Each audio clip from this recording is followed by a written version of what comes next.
Mi nombre es Alani Santequera. Mi nombre es Gabriela Figueroa. Mi nombre es Gisela Hoyos. Somos estudiantes de primer semestre del programa de formación complementaria de la Escuela Normal Superior del Distrito de Barranquilla. En este video les hablaremos acerca de René Descartes y Jean-Jacques Rousseau y acerca de las grandes aportaciones que han hecho estos importantes filósofos en la educación. Biografía de René Descartes. Fue un filósofo, matemático y físico francés de los siglos XVI y XVII. Descartes nació el 31 de marzo de 1596 y murió el 11 de febrero de 1650. Descartes fue conocido principalmente por su famoso planteamiento filosófico, el cual era pienso, luego existo. También por ser considerado padre de la geometría analítica y por último por descartar como uno de los principios estándares de la filosofía moderna y la revolución científica. Filosofía de Descartes. Descartes trató de aplicar a la filosofía la ciencia y en concreto también las matemáticas. Descartes estableció que en nuestra búsqueda del camino directo a la verdad no deberíamos ocuparnos de objetos de los que no podemos lograr una certidumbre similar a la de las demostraciones de la aritmética y la geometría. Por esta razón determinó no creer en ninguna verdad hasta haber establecido las razones para poder creerla. Descartes también mantuvo la existencia de Dios. Según la filosofía de Descartes, creó dos sustancias, la pensante o inteligencia y la extensa o física. Descartes también habló sobre algo muy importante que es la razón y el método. Aquí hay dos puntos importantes, uno de estos es la unidad del saber de la razón y la otra es la estructura de la razón. En la unidad del saber y de la razón, Descartes afirma que todas las diversas ciencias no son otra cosa que la sabiduría humana, lo cual permanece única e idéntica, aun cuando se aplique a otros objetos diversos y no recibe la luz del sol de los diversos objetos que iluminan. ¿Qué quiere decir Descartes con esto? Quiere decir que las distintas ciencias y distintos saberes son manifestaciones de un ser único. En el segundo punto importante en que nos habla Descartes es la estructura de la razón. Según Descartes, hay dos modos de conocimiento, la intuición y la deducción. En la intuición, Descartes dice que es una especie de luz o instinto natural que tiene por objeto las naturalezas simples. Entonces, que por medio de ellas captamos inmediatamente conceptos simples emanados de la razón misma. En la deducción, entre unas naturalezas simples y otras aparecen conexiones que la naturaleza descubre y recorre por medio de la deducción.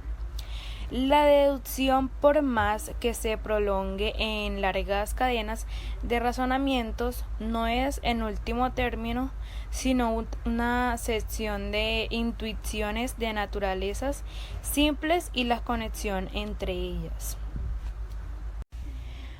Por otro lado, Descartes nos habla también sobre un punto muy importante, el cual es la primera verdad y el criterio. En esta nos dice diferentes aspectos. Uno de estos es la duda metódica. Esta se basa en la búsqueda de un punto de partida absolutamente cierto. Exige la tarea previa de eliminar los conocimientos, las ideas y creencias que no aparecen dotados de una certeza absoluta. La aportación de Descartes a la educación consiste en la duda como método y la discusión como técnica. argumentando que el pensamiento es el medio para no tener dudas, fundamentándose en el ser, la duda de las percepciones. El alumno o aprendiz debía dudar de todo lo que percibía por medio de los sentidos y razonar sobre ello. El docente era el mediador, o sea que éste debía guiar y poner en duda, por lo que el aprendizaje era definido como idear. En las matemáticas, la contribución más notable que hizo fue la sistematización de la geometría analítica. Fue el primer matemático que intentó clasificar las curvas conforme al tipo de ecuaciones que las producen y contribuyó también a la elaboración de la teoría de las ecuaciones. Descartes fue el responsable de la utilización de las últimas letras del alfabeto para designar las cantidades desconocidas y las primeras letras para las conocidas. También inventó el método de los exponentes para indicar las potencias de los números. Además, formuló la regla conocida como la ley cartesiana de los signos para descifrar el número de raíces negativas y positivas de cualquier ecuación algebraica. Biografía de Jean-Jacques Rousseau. Nació el 28 de junio de 1712 en Ginebra, Suiza, y falleció en Hermenonville, Francia, el 2 de julio de 1778. Fue un escritor, filósofo, botánico, naturalista y músico de la Ilustración. A pesar de las profundas contradicciones que lo separaron de los principales representantes del movimiento, sus primeros años de vida, de especial dureza, marcaron su existencia y su pensamiento. Debido a motivos religiosos, la familia de Rousseau se exilió a Ginebra cuando era una ciudad-estado independiente. La filosofía de Rousseau. Esta se divide en tres partes. La primera es el estado natural, que nos dice que uno de los principales preceptos es que el ser humano es bondadoso por naturaleza, no tiene maldad y a partir de la sociedad es corrompido. A este estado del ser humano lo llamó hombre natural o estado de la naturaleza y corresponde al momento previo a la concepción de las sociedades. El segundo es el estado social. Además del hombre natural, Rousseau indicó que existe un hombre histórico, que corresponde a aquel ser humano que vive y se desenvuelve dentro de una sociedad. Afirmó que en este contexto el hombre es sumamente egoísta y va en busca solo de su beneficio propio, en lugar de buscar generar armonía con su entorno. Cultiva a un amor propio desfavorable para el resto de los hombres, dado que se basa en el egocentrismo. Y por último, tenemos el comportamiento social. En general, las actitudes déspotas de este ser histórico no son expuestas de forma muy evidente, sino que se escumbren utilizando como herramienta el comportamiento social en el cual tiene una amplia participación la educación. Como consecuencia de este egoísmo generalizado, la sociedad vive una opresión constante, lo que impide que se disfrute de una verdadera libertad. Jean-Jacques Rousseau fue uno de los pioneros de la Escuela Nueva, escribiendo El contrato social y Emilio o de la educación, entre varias obras más, dejando un legado pedagógico que sigue siendo aplicado hasta nuestros días, a pesar de que en su época le generaron conflictos que lo llevaron a abandonar París. Siendo Rousseau quien contribuyó a la educación, sugiriendo métodos de enseñanza más permisivos, ya para que el niño pudiera vivir cada una de sus etapas del desarrollo como lo requiriera su propia naturaleza humana, sostuvo que esta educación debe ser adecuada a la edad del niño. En su libro, Emilio o de la educación, se encuentran 4 apartados importantes. En este primer apartado se indica el nivel preescolar. En este se habla que el nivel preescolar es importante pues permite, entre otras cosas, que el niño vaya aprendiendo los horarios escolares, así como que se vaya habituando a desarrollar la motricidad gruesa y fina, a seguir indicaciones y respetar normas, a trabajar en equipo, a respetar los símbolos patrios, etc. Menciona también que para que sea útil la educación es importante respetar la naturaleza del niño, que lo llevará a elegir su vocación, por tanto, no habrá que imponer las expectativas de los padres. En este primer apartado, que va desde los 0 a 5 años, el objetivo es el desarrollo físico del niño. El autor señala la necesidad de confiar en la naturaleza humana, considerando que al nacer el niño no posee ningún prejuicio, vicio o maldad, que con el transcurrir de los años los adultos que le rodean le irán transmitiendo mediante la educación. Afirma que en la infancia lo que se percibe mediante los sentidos puede constituir un apoyo en la observación y experimentación en el proceso educativo, ya que los niños son curiosos por naturaleza. Esta característica puede llevarlos a querer comprobar por ellos mismos determinados sucesos o fenómenos que al final pueden convertirse en la base de su aprendizaje e incluso del método científico. Continuemos con el segundo apartado. Este va desde los 5 a 10 años. El objetivo es el desarrollo de los sentidos mediante experiencias que surgen de la relación con el mundo exterior y la naturaleza. En esta segunda etapa de la vida, resalta la necesidad de que el niño vaya conociendo por sí mismo el mundo, mediante el juego, la observación y la experimentación, que serán los métodos para que éste aprenda. Es por ello que el autor hace la recomendación de que los adultos no transmitan estos conocimientos a los niños, más bien que se le permita aprender por él mismo, usando su cuerpo, su fuerza y sus sentidos. Sin embargo, Rousseau destaca que hay que mantener ociosa su alma el mayor tiempo que sea posible, para respetar su infancia y dejar que madure su tiempo. Con respecto a los profesores, nos dedica las siguientes frases. Maestro, dejaos de puerilidades, sed virtuosos y buenos, y grábense vuestros ejemplos en la memoria de los alumnos, en tanto de que puedan penetrar en su corazón. Lo que quiere decir en esta frase es que dejemos nuestro ejemplo como profesor en la que trascienda en la memoria de los alumnos antes de que nuestras palabras.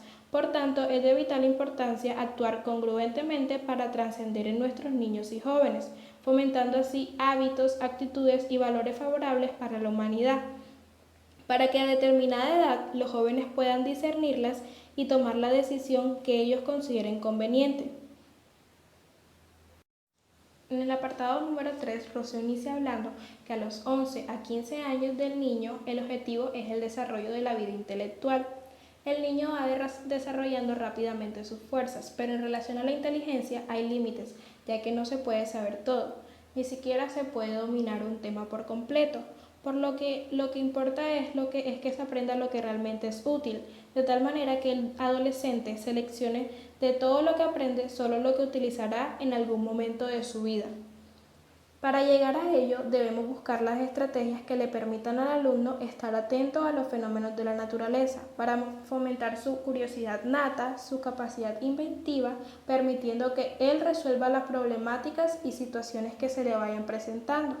Cuando el estudiante haga preguntas, no hay que darle la respuesta inmediata.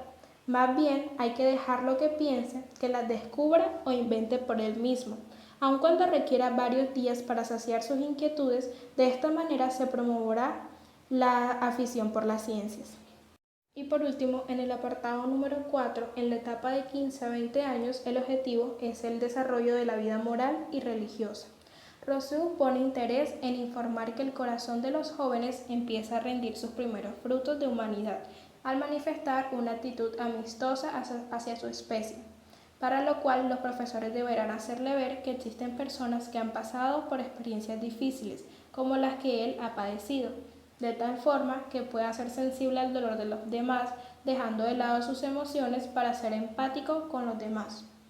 En consecuencia, habrá que enseñar a los alumnos el amor por sus congéneres, manifestando que hay que honrar al hombre, para lo que requiere conocer las miserias y desgracias de los demás. Siendo así, se irá despertando la conciencia, el afecto, la noción del bien y el mal, y se podrá dar cuenta de que la justicia y la bondad son cuestiones morales que le permitirán entender diferentes situaciones y decidir cómo actuar ante estas mismas. Luego de hablarles sobre estos dos filósofos importantes, les daré una pequeña reflexión acerca de los aportes que han hecho ellos en la filosofía. Ambos filósofos han sido remarcados en la historia por sus grandes aportes. Si hablamos de Descartes, él nos dice que para investigar la verdad es preciso dudar en cuanto sea posible todas las cosas. Esta frase constituye de su filosofía y nos ayuda a buscar la verdad concreta, siendo críticos acerca de aquellos juicios que nos son dichos. Ahora, hablando de Jean-Jacques Rousseau, nos da una frase que dice: la única verdad que hay que enseñarle a los niños es que no hay que someterlos a ninguna. ¿Qué quiere decir Rousseau con esta frase?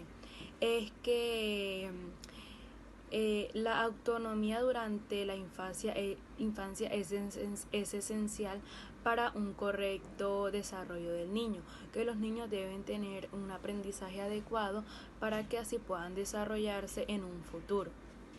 Gracias.